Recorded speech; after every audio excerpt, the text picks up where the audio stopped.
साहब भीमराव अंबेडकर के महापरिनिर्वाण दिवस के अवसर पर मैं प्रदेश शासन की ओर से भारत माता के इस महान सपूत भारत रत्न बाबा साहब डॉक्टर भीमराव अंबेडकर को विनम्र श्रद्धांजलि अर्पित करता हूं। बाबा साहब भीमराव अंबेडकर ने इस देश को एक संविधान दिया।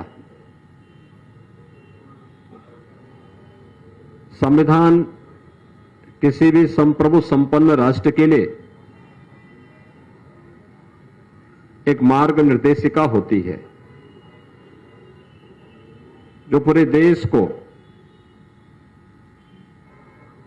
एक व्यवस्थित मूल्यों के साथ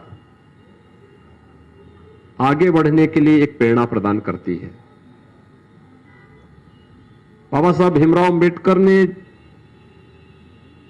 संविधान में जिन बातों को उल्लेख करते हुए इसको बार बार कहा था कि आखिर मेरा आदर्श क्या है, यानी संविधान केवल एक पुस्तिका नहीं, एक ग्रंथ नहीं, भारत को क्या चाहिए और अनंत काल तक भारत को कैसे यह संविधान आगे बढ़ाएगा। तो उसमें उन्होंने जिन बातों का उल्लेख किया केवल 3 शब्दों के आधार पर उन्होंने सब कुछ कह दिया। स्वतंत्रता, समानता और बंधुत्व इस संविधान का आदर्श होगा। अब याद करिए, भारत के संविधान ने देश को सम विषम परिस्थितियों में कैसे एक नई दिशा दी है। कुछ लोगों ने संविधान का गला घोंटने का प्रयास किया था इमरजेंसी के समय में, लोकतंत्र को रौंदने का कार्य किया था, लेकिन पूरा देश एकजुट होकर के जोरदार प्रतिक्रिया व्यक्त किया था, प्रतिकार किया था। और यही नहीं, हम लोग जब इन सब मुद्दों को देकर देखते हैं, आखिर एक समता मूलक समाज की स्थापना किए बगैर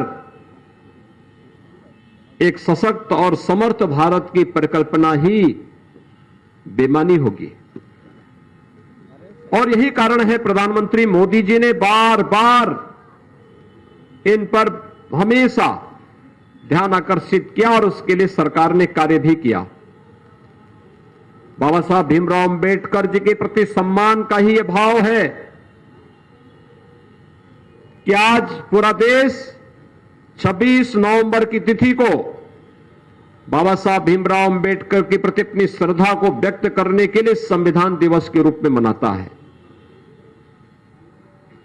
बाबा साहब भीमराव अंबेडकर को आजादी के बाद जो सम्मान मिलना चाहिए था, पिछली सरकारों ने नहीं दिया। देश के प्रधानमंत्री के रूप में मोदी जी पहले प्रधानमंत्री हैं जिन्होंने इस देश के अंदर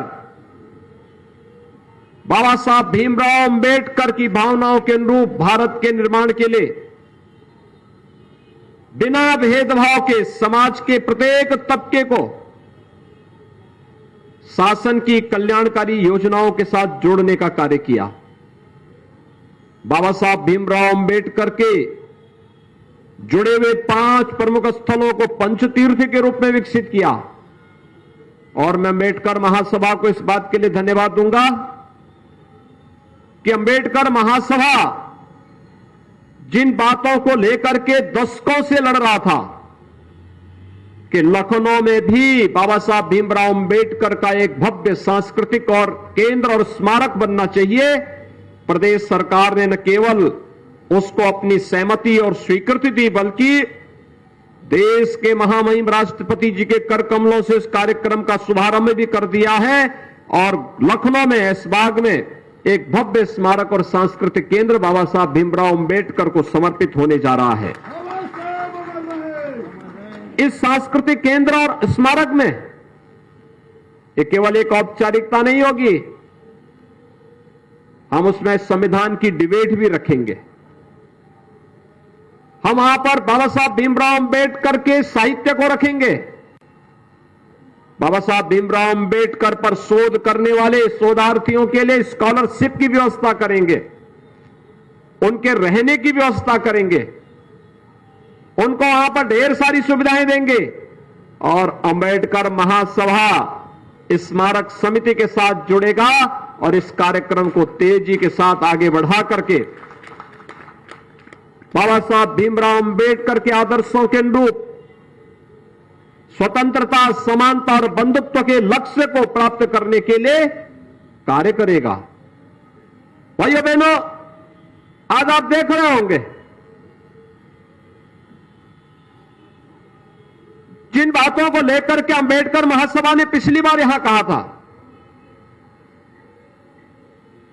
कि समाजवादी पार्टी के समय में अनुसूचित जाति, जनजाति और अन्य गरीबों को उनकी जमीनों से बेदखल किया गया और किया जा रहा था।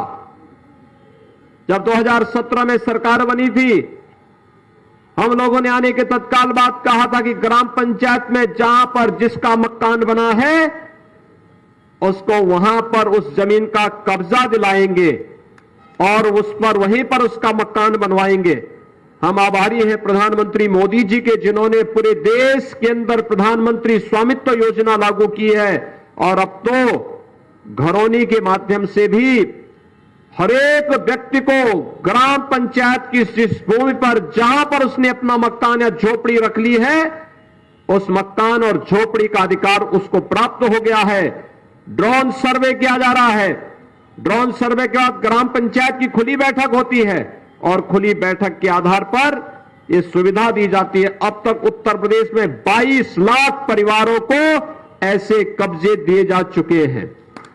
एक बड़ी क्रांति इसके माध्यम से आने जा रही है। स्वामित्व योजना, प्रधानमंत्री स्वामित्व योजना, हर गांव में यह अभियान चलाया जा रहा है। आज अनुसूचित जाति, जनजाति और अति पिछड़ी जाति से जुड़े हुए बच्चों की स्कॉलरशिप समय पर भेजी जा रही है। अब आश्चर्य करेंगे कि वर्तमान सत्र में हम लोग 68 लाख बच्चों को स्कॉलरशिप दे रहे हैं या शुल्क प्रतिपूर्ति देने जा रहे हैं। ये अनुसूचित जाति, जनजाति के बच्चों की स्कॉलरशिप को रोकने का काम किसने किया था? 2016 में समाजवादी पार्टी ने कर दिया था। ये लगातार समाज को बांटने वाले लोग हैं, इनसे आप कोई विशेष उम्मीद मत करिए। ये विभाजनकारी मंशा के साथ देश के संविधान और भारत के उन महापुरुषों का अपमान करेंगे जिन लोगों ने देश के संविधान के निर्माण में योगदान किया, जिन्होंने समाज के रूढ़िगत और विपरीत तमाम उन विसंगतियों को दूर करने के लिए आवाज उठाई। कुछ लोगों को अच्छा नहीं लगता और यही कारण है कि बाबा साहब भीमराव अंबेडकर के बारे में भी पिछली सरकारों में जो गलत टिप्पणियां होती थी, आज वे लोग अपने कृत्यों की सजा स्वयं भी भुगत रहे हैं।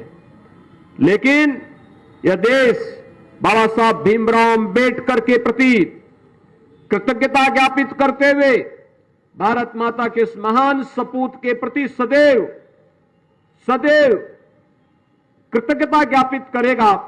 आज 66वें महापरिनिर्वाण दिवस के अवसर पर हम सब भारत माता की इस महान सपूत के प्रति उसी कृतज्ञता को निवेदित करने के लिए यहां पर इस स्मारक समिति के इस कार्यक्रम में यहां पर उपस्थित हुए हैं। मैं एक बार फिर से अंबेडकर महासभा को इस कार्यक्रम के लिए हृदय से साधुवाद देते हुए उन्हें आश्वस्त करता हूं कि बाबा साहब भीमराव अंबेडकर के जिस मिशन को लेकर के अंबेडकर महासभा कार्य कर रही है